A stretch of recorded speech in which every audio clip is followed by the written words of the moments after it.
What's going on, everybody, and welcome to this episode of the First and Foremost Sports Podcast. I am your co-host, Quinton Douglas. And I'm Jimmy Covington. What's going on, everybody? We have with us a very special guest today, none other than the Damichael Cole. Damichael, you my friend from YouTube. We've known each other for a few years. I guess, I can't introduce you better. You can introduce yourself. So I'm going to let you tell everybody a little bit about who you are and what you do. Man, what's going on? I just want to say first, before I get this out the way, I want to get this out the way that it took me a while to get on here. I was one, but we're here now. Like he said, but yeah, like Quentin said, we went to youth together. I graduated in May of 2019, left school, interned at Sports Illustrated, and now I'm at the Philadelphia Inquirer. I've been there for about 15, 16 months now. Been at the Philadelphia Inquirer, mainly doing college basketball. I do boxing there. I tap in with football, some football coverage now and then, but mainly I'm a college basketball guy. I do some enterprise stories on, just Philly athletes from Philly, all over, the states pretty much doing their thing and things like that. But yeah, that's me. But shoot, we got a few topics on deck, so let's not waste any more time, shall we? So, of course, first up, the Super Bowl ended this past week. Tom Brady showed once again who reigns supreme in the NFL. So we kind of just want to bounce around, talk about our recap and our takeaways. So one of y'all want to pop it off? I'll pop it off. That's cool. All right. Well, as some of y'all may remember, me and Quinton, I think we both chose Kansas City. But I was well aware of, what could happen. But for some reason, I put all my football knowledge aside and just went with Kansas City because of Patrick Mahomes. Now, I knew that both tackles were out, and I knew, they could get pressure. Tampa Bay could get pressure with 4, and that's exactly what they did. Ty Bowles put together a masterful game plan. He played cover 2 most of the game, trusted his defensive line to get there with 4, and that's exactly what they did. They pressured Mahomes on more than half of his dropbacks. He dropped back 56 times, and he got pressured on 29 of those dropback attempts. And also, like I said, they play a lot of cover 2. To force teams to get out of cover 2, you got to be able to run the football. And Kansas City never committed to running the football. And I think that there was pretty much the difference. Despite all the glitz and glamour that comes with the passing game, at the end of the day, football is still one in the trenches. And Kansas City dominated on both sides of the ball. Yeah, man, Jimmy hit it on the spot, and I just got to get this out the way that football is one in the trenches. That can't be understated enough. I mean, offensive line and defensive line play is where games are won. No matter how good your quarterback is, no matter how good your wide receivers are, it's always going to come down to the trenches. In this game, and last week, the game that the Buccaneers won, a couple weeks ago when they beat the Packers, both of those games, you saw that the trenches are where the games were won. And the Buccaneers we'll get to that later. They got it good, being that, Green Bay was missing its left tackle. And then at the end of the game against the Bills, Eric Fisher gets hurt. The Chiefs' left tackle gets hurt. So, JPP take advantage of that. And the thing about football is, Jimmy talked about how they were playing cover 2 and just rushing 4. I don't care how terrible your defensive coordinator is. You can have who was the Cowboys defensive coordinator this year? They got fired after in one season. Man, I don't even remember his name. That's the crazy part. Game, but if any defensive coordinator can look good when you can just sit back with 7 and rush 4. I mean, that's easy football. If you got 7 in coverage, it's not going to be, a lot of places the quarterback can pick you apart when you can just rush 4 and get pressure the way they did. I mean, they pressured him, I believe it was 29 times on 49 drop like that, or he was hit 29 times, one or the other. But either of those numbers are super high, and that shows you that game was won in the trenches. And Todd Bowles, great game plan. Of course, he stuck to it, and I salute him for that, being that, Todd Bowles likes to blitz. But he said, no, I'm going to hold back this game. I know, they're missing their tackles, JPP, Shaq Barrett, those guys get there. And Vita Vea, pushing the middle. I mean, Vita Vea is a load. Like, you can't single team him, and because he blows the middle up. And they won that game in the trenches. I mean, that's really all it came down to. It's that simple. If the Chiefs have their two tackles, that game probably goes a completely different way. Yeah, both of y'all made a lot of good points. And I think, honestly, I got to give us a pat on the back, but I think the 49ers kind of gave a formula. I had to come on for 3.5 quarters. We gave a formula on how to beat the Chiefs last year in the Super Bowl because we did the exact same thing. We kept them from throwing deep, and we got after them with 4. Because, I mean, Nick Bosa ate all night long last year against them in the Super Bowl. But for one, Mike Rimmer should be out of a job because he got Patrick Mahomes and Cam Newton abused in the Super Bowl. But like you said, Todd Bowles deserves a lot of credit. He had a perfect game plan, going against his usual tendencies. But I don't understand why Kansas City didn't run the ball more, at least try it.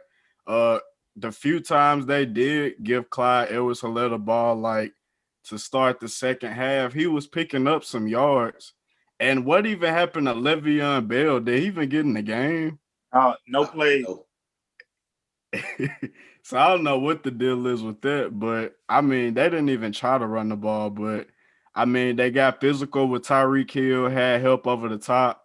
And then when you got quick linebackers, you got to give credit to Levante David and Devin White, who's easily the best linebacker tandem in the league. They were able to contain to an extent Travis Kelce, because I know he still had 133 yards, but in the grand scheme of things, that didn't really have an impact on the game. But I guess I gotta ask, does this loss, even given that he wasn't healthy and all the circumstances he was dealing with, does this change our perception of Patrick Mahomes? For me, it doesn't, because I mean, all night long he was. First of all, he's having toe surgery, which is not an excuse. He's not the most mobile guy anyway to begin with, but that turf toe, combined with both tackles being out. Honestly, you have to give Andy Reid some blame too. This Pat Mahomes, that's the hardest. I think that's the hardest I've ever seen a quarterback play. If you think about it, they dropped 2 touchdowns. Yeah, I know everybody. Tyreek right on the face mask. Exactly. I know. And that was a crazy throw. Everybody remembers that throw, but it doesn't change my perception of Pat Mahomes at all. But I will say, in both Super Bowls, he has played well below his standards during the regular season and other playoff games. I will say that. But I think one thing that I forgot to mention, I don't think nobody else mentioned, was that Andy Reid never really made adjustments. Like I said, like we mentioned, he didn't try to run the ball much. He abandoned the run in the third quarter. The few carries he did give Clyde Edwards-Helaire. And, he never really tried to get Tyreek Hill open. We all saw that he was being double teamed, but that means you're supposed to move around the line of scrimmage, have him in motion to free up some space, create some matchups. And I don't remember, Andy Reid ever doing that. So, like in Travis Kelce, he had a Super Bowl record for receiving yards by a tight end, but they didn't seem to really matter, like you mentioned. And, he dropped a couple balls. There was a lot of drops in that game by Kansas City. And I saw a stat that came out earlier that Tampa Bay was number 1 and Kansas City was tied for number 2 in terms of most drops this season. So that definitely played a factor. And it seems like most of Kansas City drops were during crucial moments, third downs, late in the game, early in the game, and it just really killed their momentum. But sorry for rambling, but no, it doesn't really change my perception of Patrick Mahomes at all. Yeah, I agree. I mean, it's not one bit. I mean, he had a great season. He's had a great career, almost a flawless career up to this point. When the 2 times he's lost, in the playoffs, when he lost to Tom Brady in the AFC Championship. An argument could be made that, there was a holding late in the fourth quarter there. An argument could be made that, if he gets the ball in overtime first, they go to the Super Bowl. And, and then given this, this game, I mean, he's missing both his tackles. I don't know a quarterback in the league who could, against a great defensive line, really, play well enough to win a Super Bowl against a team like Tampa Bay Buccaneers put in that scenario. But I mean, just a couple rebuttal things I have to say, especially regarding that 49ers statement, which was true. I'm not saying it's not true, but the Los Angeles Chargers, I gotta get used to this team being in Los Angeles. The Los Angeles Chargers this year held the Chiefs to like 23 points. And they had Bosa, they had Melvin Ingram. They were the blueprint this year. They showed that you can rush for, and their corners, they have some good corners, but they play that cover 3, that coverage scheme there, and they show. We play similar defense. Yeah. Yeah, exactly. And I think when they played that first game, I think there were a couple teams, maybe like the Broncos and the Raiders, tried to do some similar things and had some success like that against the Chiefs. But it's harder to do if you don't have like the 4 rushers up front who can get teams like the Chargers and 49ers do. So yeah, I agree. I just can't let you think that the 49ers were the sole reason. I never said the sole reason, bro. We're not. But I guarantee you they looked up some of that film for that Super Bowl game plan.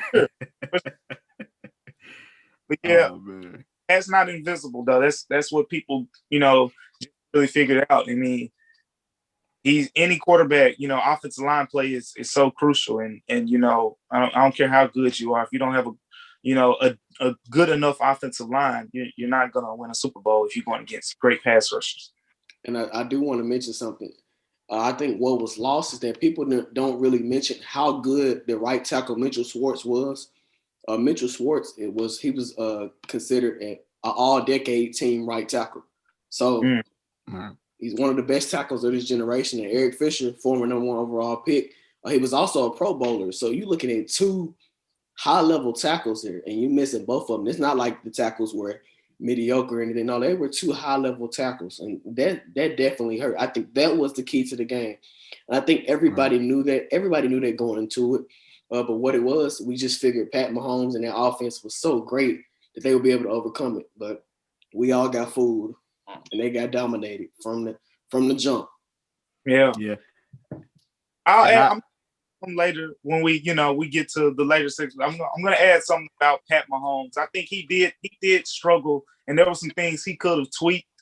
And I know Andy Reid, of course, he's going to get a lot of the blame too. But I think we were caught more, in the mode of Patrick Mahomes trying to be the hero because he's running around for his life and, throwing all these across his body throws with people in his face. But there were some things he could have done. But we'll get to that. We'll cliffhanger for now. Yeah, no doubt. And I think too, just overall, the Chiefs as a team, it didn't seem like they were ready to play.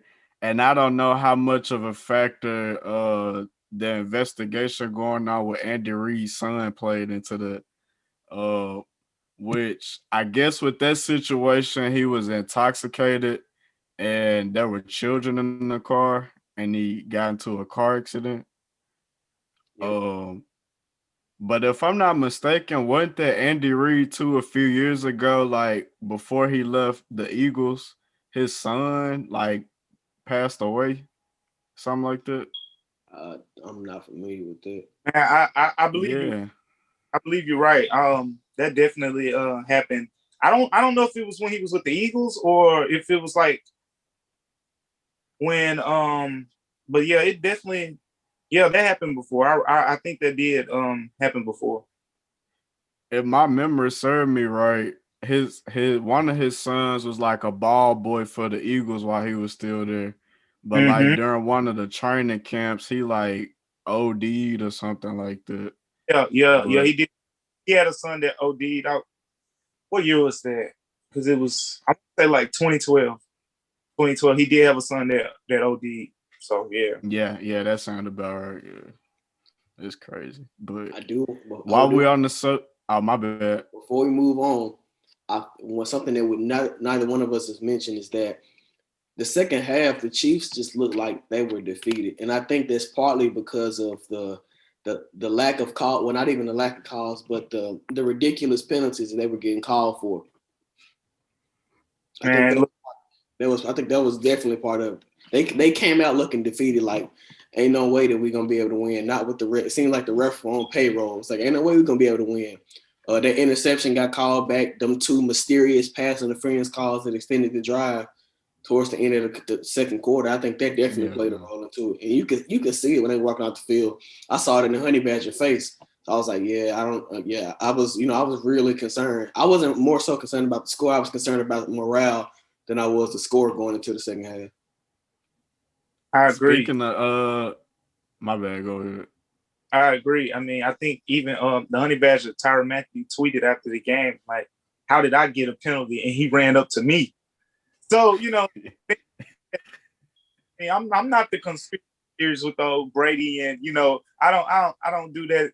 But it was some weird calls, that especially if I'm not gonna play the green part. I'm not gonna go back, too much to that game. And when Aaron Rodgers threw the interception, the defensive back Murphy Bunting was holding on to the receiver's jersey, things like that. And then you go to this game, some calls went the other way. So, some people think some things, man, but definitely, I mean, they got the benefit of the doubt in the Super Bowl on a lot of calls. But Brady was talking that cash money to Honey Badger, though, wasn't he? Man, get out of here. He wasn't going. You can do that. You can do that when you up and you got the refs on your side. You can do that. And we know, I mean, surprise though. Brady is a fiery guy. It's the surprise was who he was talking like. Exactly.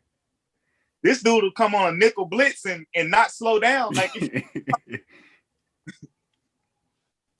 didn't care. Yeah, he was, and people were saying, oh, what is Mathieu doing? He's gonna fire up the GOAT and things like that. And I'm like, man, this Mathieu was on the all-decade team. He's a 2 or 3 time All-Pro. Like he's not no scrub, Hall of Fame. Somebody talk to Tom Brady. That's one of the dudes you would want talking to him. You can say entire Mathieu Hall of Fame. You can say he Hall of Fame. You can say it. No doubt about it. That man is screwed.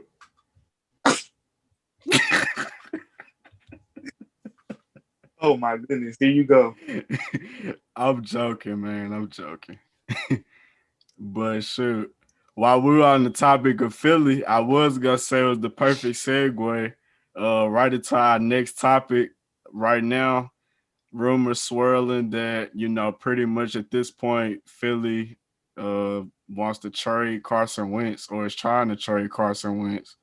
So I guess the first question would be, should they trade him? And if so, where should he end up going? You can go first, Damichael. Man, I mean, it's a tough question because, you draft Jalen Hurts and Jalen Hurts looked good last year.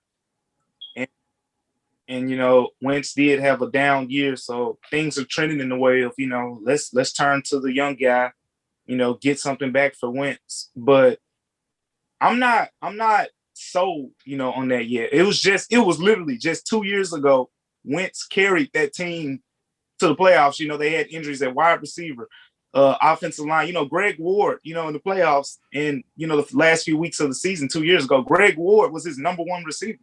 Like he's going to him and Zach Ertz and those guys, and Wentz carried them, threw for, I believe, over 4,400 yards, had a decent year. And last year, he hit a big regression.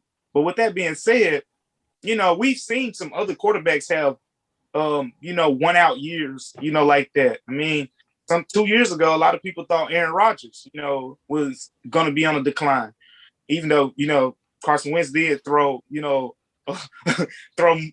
went on an interception. Like, man, he was giving out candy out there, but no, for real, I think I think you keep Carson Wentz. I think you keep him because you have a new head coach. Your offensive line, which, most people know, when the Eagles' offensive line is healthy, they have several Pro Bowl caliber players up and down the offensive line. That's how they won the Super Bowl. That's how they've been good for so long. I mean, you got Lane Johnson at right tackle, one of the best right tackles in the game for the past 10 years almost. And then you got Jason Kelsey in the middle as your center, who, he's an anchor, doesn't miss games. He's a Pro Bowler. Jason Peters for so long was a dependable guy. He's on the decline now. He's not what he used to be, but he was one of those guys that was so dependable for so long for them. And that offensive line, they have so many other guys that are really good players. So you get those guys back healthy. You get a healthy wide receiver core. You get another year of Jalen Rager, and you get a new coaching staff. You get a new offensive coordinator, and you get a new head coach. I think you run it back with him one more year. He's locked in the contract for multiple years. So why not? Let's see what Wentz looks like, next year. Because if he's Wentz at his best, Jalen Hurts right now, where Jalen Hurts is nowhere near, Carson Wentz at peak form. Carson Wentz at peak form was going to win MVP until he got hurt. So I think you give it another try. Then you trade him. His value can't get much. He's not going to throw that many interceptions again. It's no way.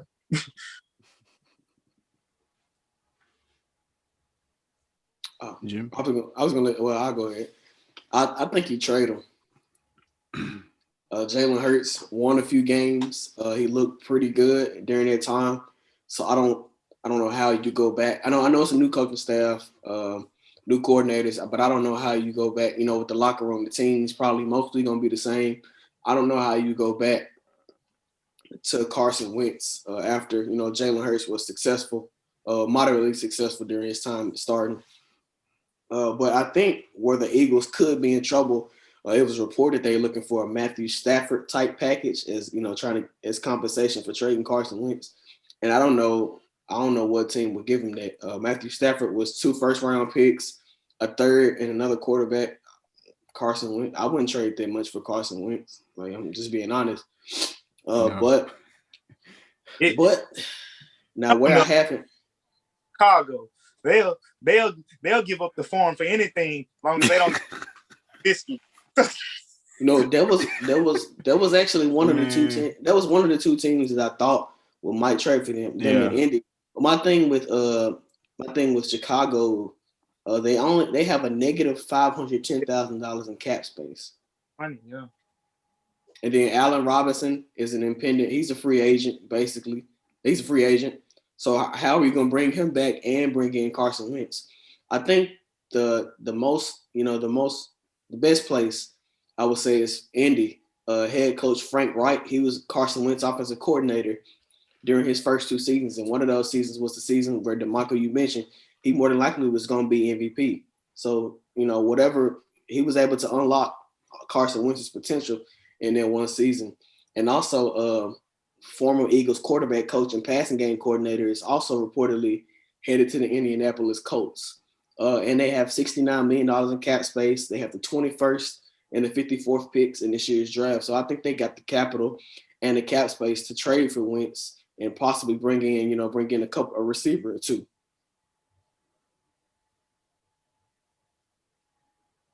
Okay. I can see that, but I guess after I thought about it, I guess ultimately, since they brought in a new head coach now, I think ultimately the issue was between Peterson and Carson Wentz. But now that they brought in a new head coach, I think they should try to at least run it back one more year. For one, like you said, Jalen Hurts ain't ready yet. But Carson Wentz, at least the last 2-3 years, it seemed like the Eagles can't dodge the injury bug. And I think just for him mentally, it got to the point where he saw all these people around him going down. So in his mind, it's telling him that he needs to overcompensate and, go outside of his limits as a player and try to make up for other players' deficiencies.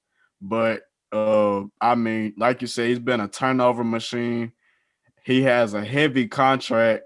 If he were to get traded, he'd be the Jared Goff in the deal, not the Matthew Stafford, because that'd be the only way another team would take that deal. Because I think over the next or when he signed his contract in 2019, it was for 4 years, $128 million. Uh, Even a team like Indy, just seeing how they believe in building their team, I don't think they're willing to give up all those assets along with having to pay him all that money. But I think he can bounce back. You know, like y'all said, quarterbacks have had bad years. Big Ben, I think his third year in the league, he had like 18 touchdowns, 23 interceptions. I mean, he was horrible. Peyton Manning, like his fourth year in the league, he was like 26 and 23. So, I mean, you have great quarterbacks who have down years. I think he's just a guy who needs all the right pieces in place around him. So, once everybody gets healthy, I think we could see him get back to possibly a Pro Bowl caliber quarterback. Yeah, most definitely, man. I agree with most of the things you said for one. And just to add, like, to the thing about the offensive line, like that can't be understated. You know, they've had so many injuries, and we were talking about, you know, how much it, you know, matters. The trenches matter earlier, and you look at, you know, Jalen Hurts. A big reason why he provided that boost is because those big defensive linemen, like when he came at quarterback, the line didn't just start blocking better; they were still getting there. It's just, you know, Jalen Hurts is quick and fast, so he's able to steps to the right or run all the way to the left side and, you know, maneuver back to the right and, you know, juke a couple 310-pound defensive linemen, while Carson Wentz wouldn't be able to do that. So he's going to either force a throw or, you know, try to get rid of it or end up getting sacked. So Jalen Hurts gave you that extra mobility. But when you think about it, when the team is healthy, you're going to be running set plays. You know, it's not going to be as much street ball. It's going to be 3-step drop back, 5 steps drop back, hit guys, you know, hit guys in strides. Things that Carson Wentz has done, you know, in his career before this year. Now, he had some real accuracy problems this year. Like even he missed some open too. It wasn't just, you know, the pressure. It felt like it was a lot mental for him too. But man, I think he should be back. But if he does leave, it'd have to be a desperate team. I mean, Carson Wentz, if you're putting all your marbles on line for Carson Wentz, you got to be desperate. So that's why I'm thinking a team like Chicago. And I know, you know, the cap space is a problem right now, but that's a league-wide problem. And you're going to see a lot of good players get released this year because of that problem throughout the league with the cap space going down approximately 20-30 million. Mm-hmm. And I will say with the cap space situation, he does carry a $34 million dead cap charge if he is traded. And if he isn't traded before March 20th, he's going to have a $10 million roster bonus too if he's still on the team by March 20th. So if they're going to do it, they're going to need to do it within the next month. Whatever team trade for him, going to have to know what they're doing, because if not, I'm honestly thinking like they're going to get somebody fired. I'm really thinking Indy. If you think about it, if the Bears skipped Deshaun Watson once before, if Deshaun Watson ends up getting traded and the Bears end up trading for Carson, like a similar package, that might be the hardest laugh I get of the NFL offseason, because they already missed them when they traded up for Mitchell Trubisky out of North Carolina, the next big pocket passer, rocket arm, intangible guy. Oh, man, said intangible. I was so confused with their pick. I think, and if I'm not mistaken, I don't remember what show I was listening to, but one of the pre-draft evaluators was like, one of the best things about him is he's a great guy. It's like, I'm like, what is that? What does that have to? What is that? Oh man! Like, that what is whole the front like, office should have been fired. Exactly. Great guy did nothing but get them Khalil Mack. That's about all him. Allen Robinson. That's about all he been doing. Oh, Allen Robinson. He got Allen Robinson away. That's what he's about to do. I just don't see Allen Robinson coming back. I wouldn't do it. Man, get out of Dodge. The trade and, you know, make some things. Allen Robinson is too. Like, he a monster. He's been stuck you being that good and you're playing with Blake Mitchell Trubisky in your career. Dude, you have to pay me Carson Wentz type money to play receiver for Mr. Trubisky. I'm sorry. That's like he definitely finna go somewhere with a good quarterback. Man, that's like some Andre Johnson. Right. Man, playing with Matt Shaw. Yates. Don't forget the other North Carolina quarterback, TJ Yates. Man. They even had I think that was after Andre Johnson, but remember Brock Osweiler? Yeah. That was DeAndre Hopkins guy. Yeah, that's right. Don't forget Brandon Weeden. Oh, yeah, that's the Oklahoma State legend right there. 28-year-old rookie. Starting quarterback, Dallas Cowboys. I sure forgot about that little experiment. Yeah, didn't work out. Was that the year Cleveland drafted him and Trent Richardson first round? Oh my 2012. Goodness. Yep, 2012. That was crazy. Even Trent Richardson. Yeah, I'll never understand like how he was that good in college and that bad in the NFL. Trent Richardson will never make sense to me. Like that's why I'm never too hard on scouts. You know, like a lot of people say, "How did you miss that?" Like, bro, Trent Richardson used to like have good games, and you know, this is when the SEC had, you know, LSU had 4 or 5 defenses was crazy. I mean, Auburn defense, Nick Fairley in that group. And Trent Richardson was that dude. He got to the NFL and he'd be running the opposite way where it was a whole. Like, I saw videos, bro, where it'd be like, where is his vision? Can't make this stuff up, man. Can't make this. Oh, man. Well, shoot. We talked about Carson Wentz a little bit, so we want to talk about now transition a little bit, quarterbacks. So, of course, the season has ended, so we got a pretty good evaluation of what everybody looked like with a full plate. So we got to get y'all's opinion on who's the best quarterback in the league right now. Okay. So I'll go first this time. And my answer, you know, is the 3-time MVP, not one that just won the Super Bowl. Does where I'm though, and I'm talking about Aaron Rodgers. I believe that Aaron Rodgers is the best quarterback in the league. He has down one, you know, he was considered the best, you know, the best talent was the word they used with Aaron Rodgers throughout his career, you know, because you have to use another word when you're talking about Tom Brady because he doesn't have the strongest arm, not the most accurate or whatever. But with all that being said, I believe Aaron Rodgers is still, you know, the best quarterback in the NFL.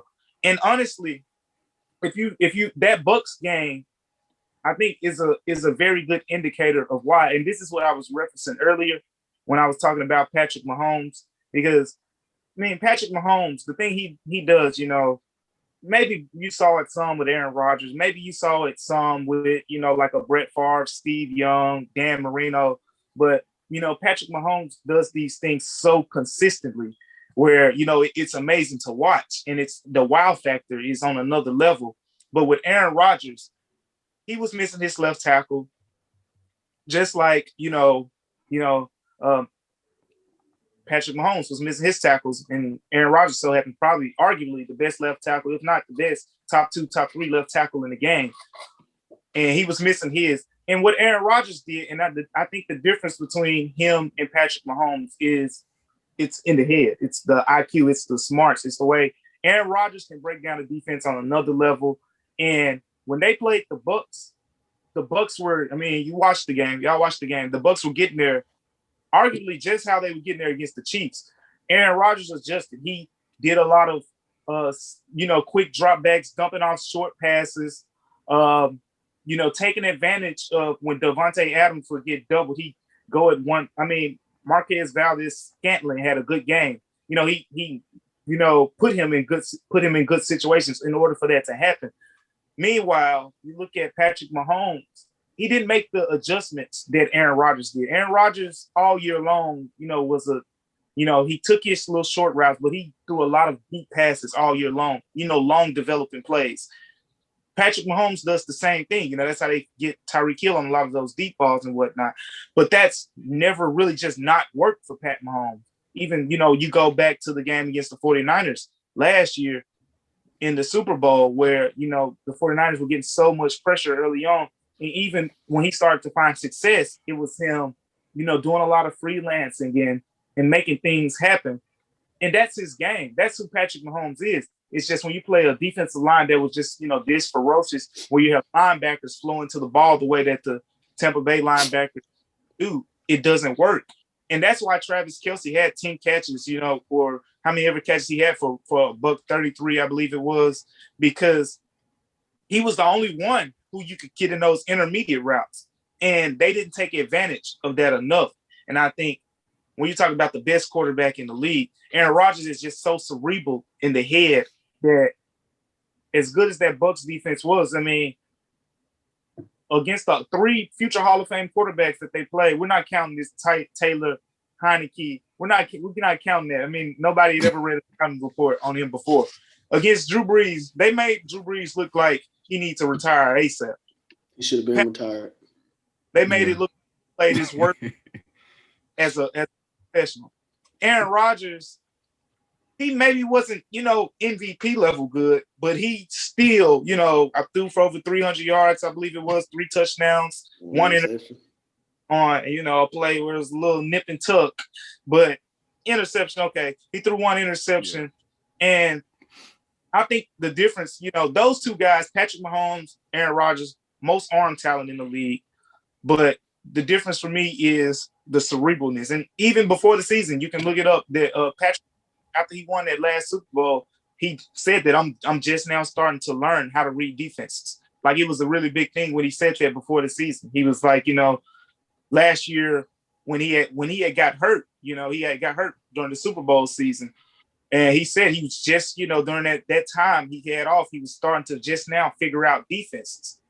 So he's still, adjusting to how to attack these defenses when they're only rushing forward. Because, a lot of guys think, we got to get after him, bring pressure, things like that. He's still learning how to attack these defenses. Aaron Rodgers has seen all of those.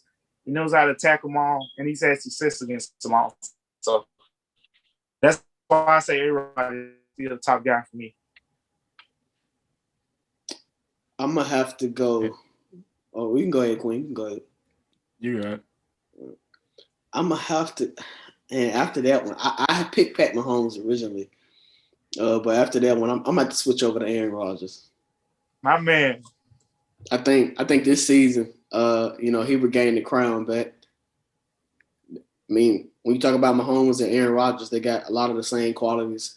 Both of them can make plays with their feet, arm strength, arm talent, accuracy, throwing angles, all of that. But you mentioned, the cerebralness, the ability to read defenses, the ability to process information a little fast. I think that's what put Aaron Rodgers over the edge. And he's 37. He just had arguably one of the greatest seasons ever. 48 touchdowns. I think it was 5 interceptions. The best season of his career.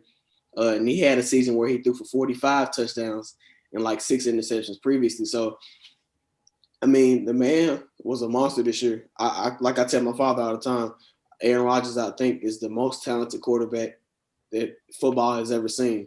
I think that man was God put that man on earth for one purpose and one purpose only, and it's to throw the football. I don't think nobody on earth, I don't think nobody that's ever walked the history of earth has a better arm than Aaron Rodgers. I'm just people may have a little stronger arm, but just overall arm strength, accuracy, ball placement, velocity, throwing angles, all of that, off-platform throws. I don't think nobody in the history of earth has ever been better than Aaron Rodgers at throwing the football. And I think he's the best in the league right now. I think he reclaimed his throne after a couple down seasons.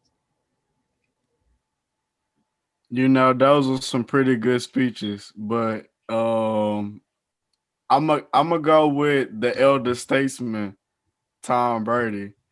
And I think he just proved to everybody why I mean, come on, look at this guy. He was counted out in New England by his own head coach and says, all right, I'm going to go pave my own path elsewhere.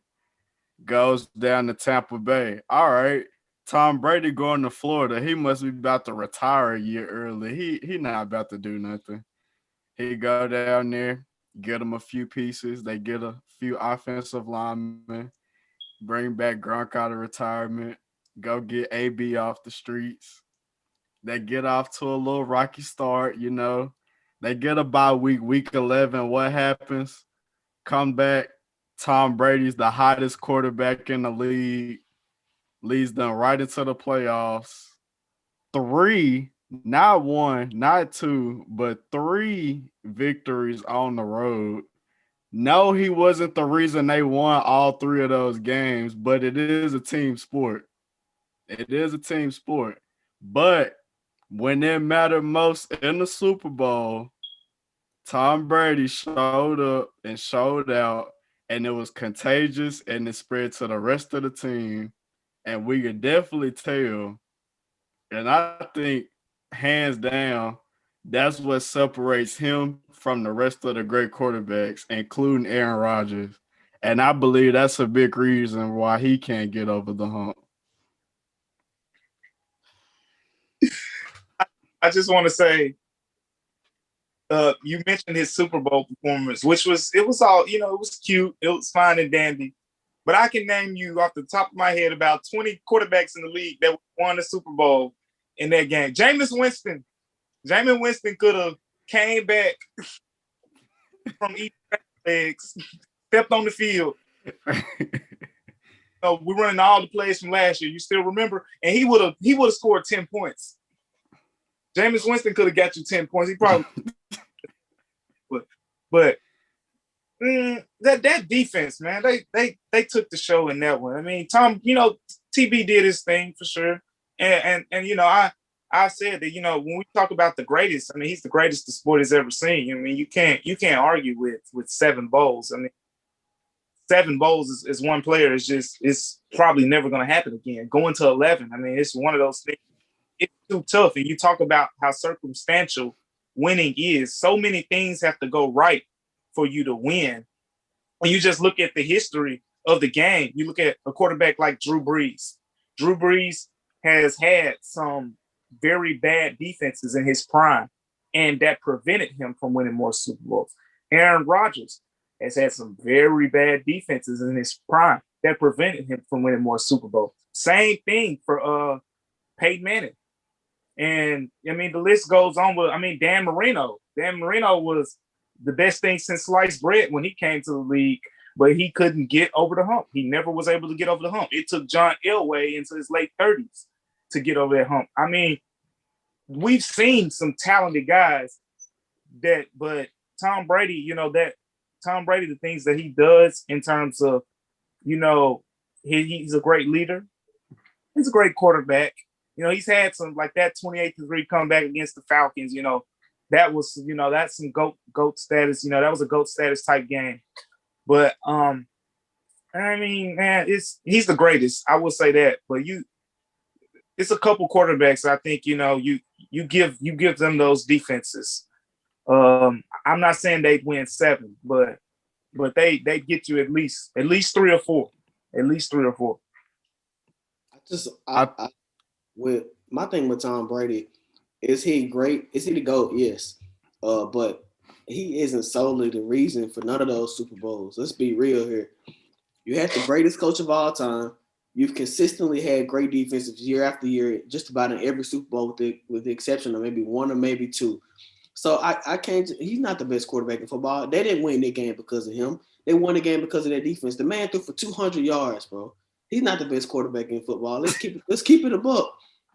The top 5 or 6 quarterbacks, you could have interchanged the top 5 or 6, and they would have won that game. Let's call it what it is. And if you want to talk about Aaron Rodgers, the one time he had a top 10 defense, he won a Super Bowl. He's lost 9 playoff games. In 6 of those games, his defense is giving up 30, at least 30 points. You talk about circumstances. Come on, man. Brett Favre won 1 Super Bowl. talk about circumstance. Like Tom Brady career, yes, he's talented. Yes, he's talented. Yes, he has probably the most competitive spirit I've ever seen. His attention to detail, all of this stuff, his work ethic, all of it is all time great. But to sit here and say that he's not the best quarterback in football, no, not at all. No, honestly, I would say Tom Brady. I would say he's 5 or 6. But number one. So y'all telling me the Lombardi Trophy just got a magnet in it and follow him to Tampa Bay? It is? Hold on. Telling me that you think he went to Tampa Bay? He didn't carefully scan that roster and was like, okay, Pro Bowl linebacker Levante David, okay, emerging linebacker Devin and White, Ndamukong Suh, Shaq Barrett just had 15 and a half sacks last year. Okay, JPP has been a 3-time Pro Bowler. Okay, we got some nice corners. We got Todd Bowles calling the defense. Long as I don't throw 30 interceptions, we should be telling me that wasn't his. Oh, let me go. Okay. But how about this? They went 7-9 last year, and Jameis Winston turned the ball over 35 times. Don't tell me Tom Brady the best quarterback in football, bro. That's probably arguably top to bottom. It's probably the most talented roster in football, top to bottom. Don't tell me the reason is Tom Brady. No. And to that point, Robert Gronkowski. Whoa. So the Packers weren't a better team than the Buccaneers, is what you're telling me? Better top to bottom, their roster top to bottom. No. Not more talented. So the Packers shouldn't have beat the Buccaneers. You want to break it down by position group? We can break it down. Quarterback. Not top to bottom. Not top to bottom. The Packers shouldn't have beat the Buccaneers, though, is what I'm saying. They should have won. Yeah, they should have won. The Packers should have won the game. I agree. Because overall, they're a better team. Not depth. I don't care about the 43 dudes on the bench. I'm not talking depth. If you just want to break it down positional, the Packers are better than them in maybe one position. Two positions maybe. They're better than them in quarterback, safety, and corner. They nowhere near the same stratosphere at linebacker. Not the better at D-line. So you picked the Buccaneers to beat the Packers? No, I picked the Packers. All right, then. But what they don't get nothing to do with that. That has nothing to do. But that has nothing to do. What? It has nothing to do with no. Even if you want to look at Kansas City and Buccaneers, they played twice this season. The Buccaneers were the better team in 7 of 8 quarters against the Kansas City Chiefs, bro. They top to bottom, they have the most talented team in football, and can't nobody tell me otherwise. They had a rookie. They have 3 great offensive linemen. There's probably going to be. So why didn't they win last year? Because the quarterback had 35 turnovers. Who could win with 35 turnovers? But they still had a chance to make the playoffs. Well, come on, dude. Come on. Right tackle, who was one of the best right tackles in the league as a rookie. You know, they with their first round pick, that can't be understated. And then you can't. I mean, you added Rob Gronkowski, Antonio Brown. These type guys, and the defense is what it is. We all know what that defense is. I mean, this was no accident. I mean, the Buccaneers were really good last year with Jameis Winston turning the ball over 35 times and NFL record for pick 6. So he hit 6 points, and they still won 7 games.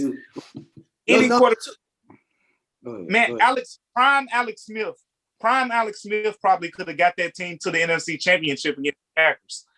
Now, Tom Brady did enough to beat the Packers and whatnot. But, man, I mean, like we said earlier, winning is very circumstantial. Just like the Chiefs and the Packers lost their tackles, Tom Brady didn't lose his tackles. I mean, which, that's not to take anything away from him. That's just to go to the point that to win, a lot of things have to go your way. And when you talk about, Aaron Rodgers and Patrick Mahomes, the reason they lost, you solely point to the pass rush of the Tampa Bay Buccaneers. And even if you want to talk, think about it.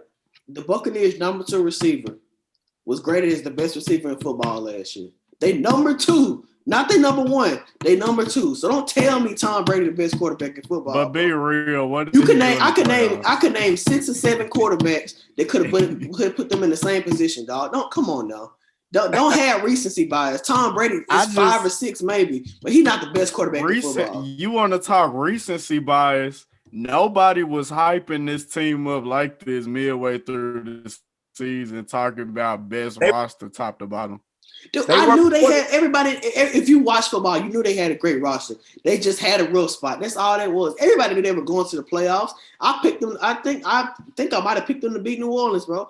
I thought they were going to be in the NFC Championship game. I didn't know if they win or not. But dude, if you look at the roster, you add Tom Brady. You had all these great coaches. Of course, they're going to be great. What you mean? But that don't mean. Listen, like you said, winning is circumstantial, bro. It takes a entire team to win.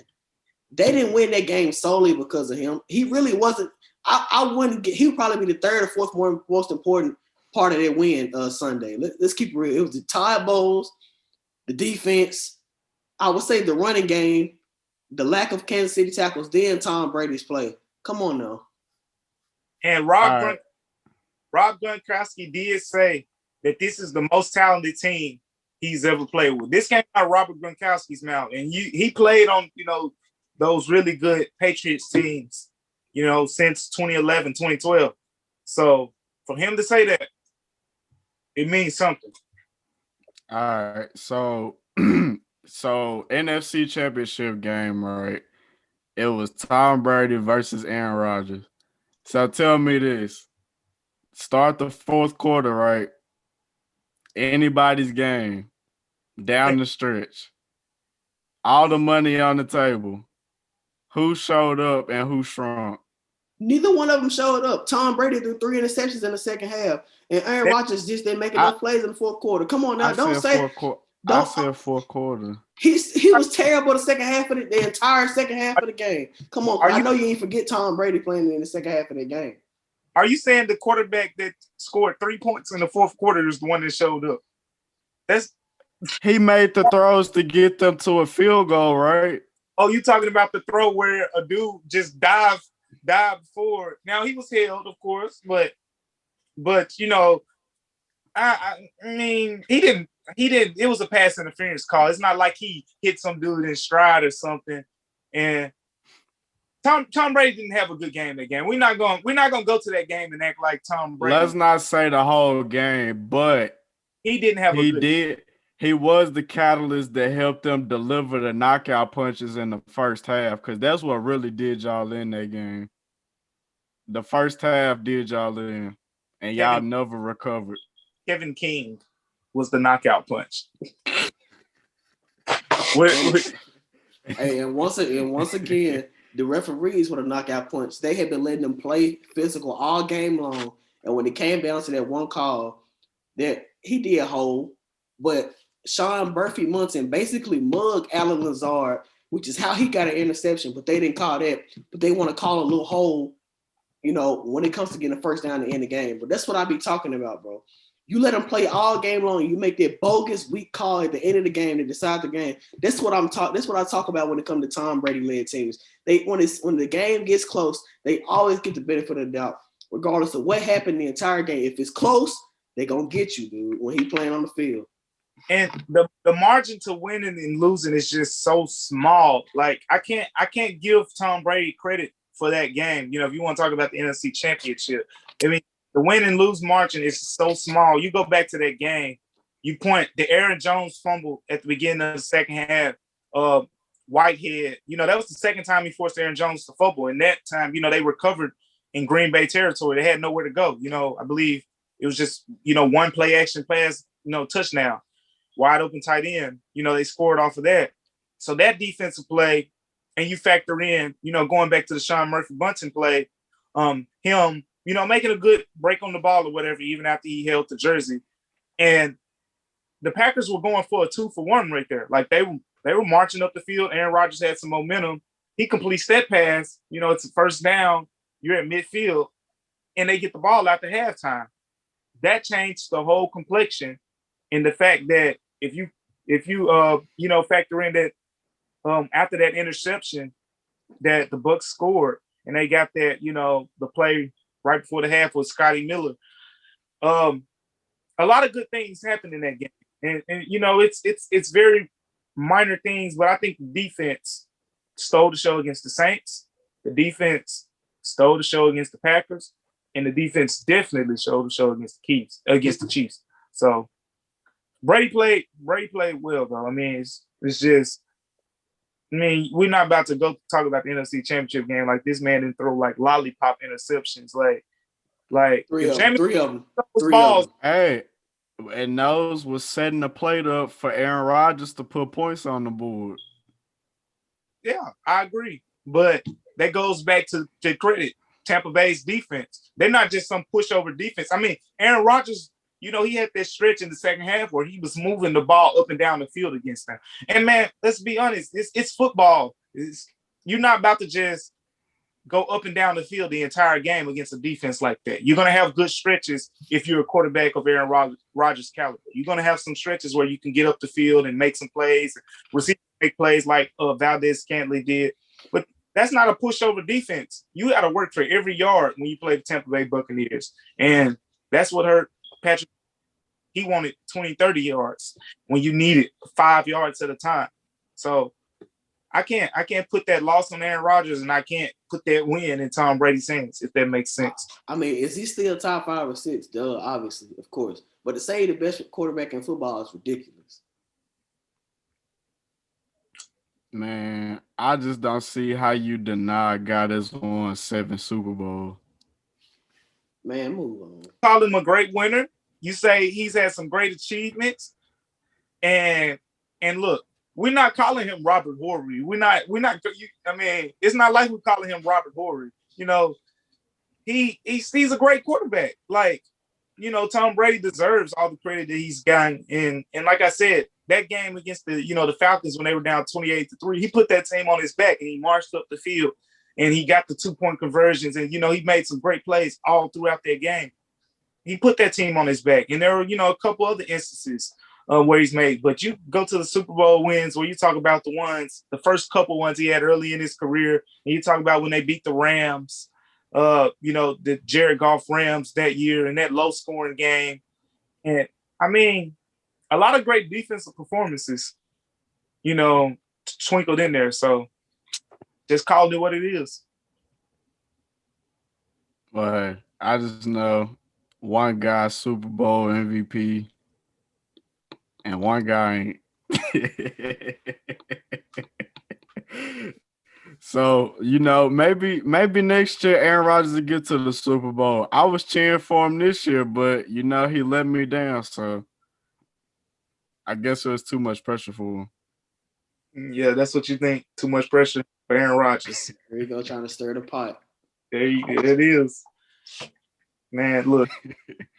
Dudes, first of all, I think just when you just take a look back, and I said this a little bit earlier, Aaron Rodgers' performance was that much more amazing when you factor in the way Patrick Mahomes played against that defense.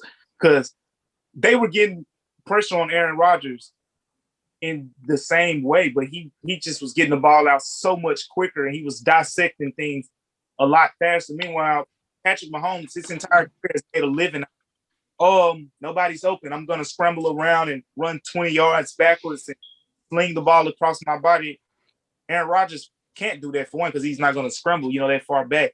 And he won't do that, and you just can't do those type things against a defense like this. Like you have to adjust your approach a little bit more. No one's ever really forced Patrick Mahomes to adjust his approach to that level. I mean, the way he played throughout his entire career was never going to work in that game. And I think that's where credit has to be given more to Aaron Rodgers. Like the fact that he made some really good plays against that defense. And we don't got to talk about how Drew Brees looked. I mean, yeah, boy. It's time to hang it up. He looked like the great value brand. At this point, he holding them back. Man, but he had a great run, though. He did for sure. I wish he could have won another one, but he was starting to leave a sour taste in my mouth with his recent actions. So. Yeah. Don't get me started. Don't. Yeah. Was that pretty much everything? Yeah, I ain't really got nothing else to add. All right, well, shoot. We appreciate everybody for tuning in to this episode of the First and Foremost Sports Podcast. Again, we appreciate you, Damichael, for joining us. Always welcome to come back anytime. Again, I am your co-host, Quinton Douglas. And I'm Jimmie Cummins. All right. Until next time. Deuces. We out. Thank you for watching. If you want to see more full videos or clips like this, subscribe to our YouTube page at First and Foremost Sports Podcast. Thank you.